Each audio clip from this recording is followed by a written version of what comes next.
A common thing you want to do, especially for a new teacher, is just quickly upload a file and make it available to your students.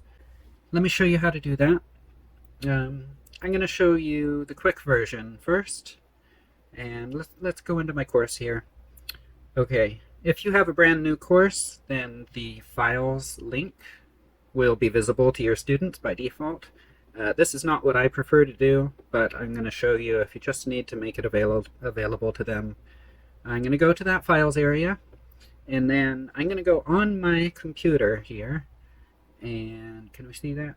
So I'm going to go find the file itself. Like, say I wanted to share this PDF file with my students.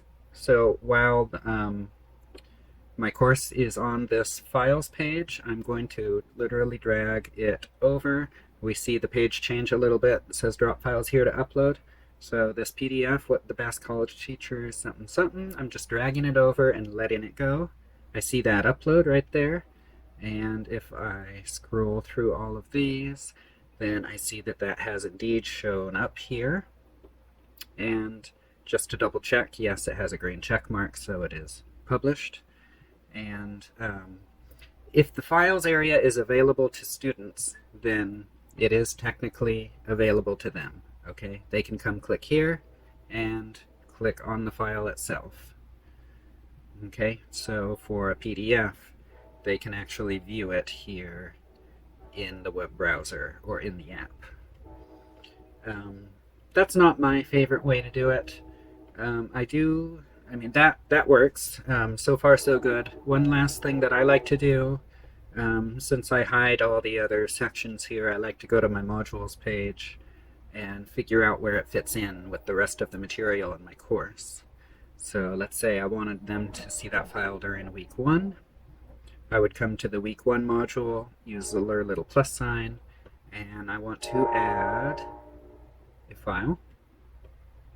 Here's a list of all the files. So I've already uploaded it, and it is indeed here. So I can add it.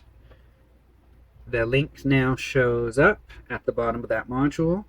I can move it around the module if I want to.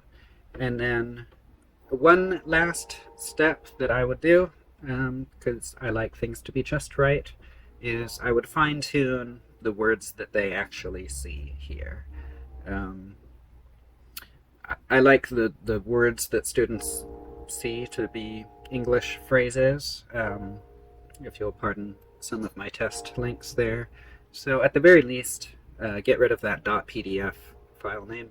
You won't break the link or anything by changing the words here. You can clean it up and make it more human friendly without having to worry if you're breaking the link. You know, that's a separate. And of course, a common issue is that teachers will throw things up without really explaining what it is they want students to do with them. So ideally, this what I'm doing will fall into a pattern of what I'm doing with my students. If I give them readings every week, or if these are optional, you know, ideally I would have explained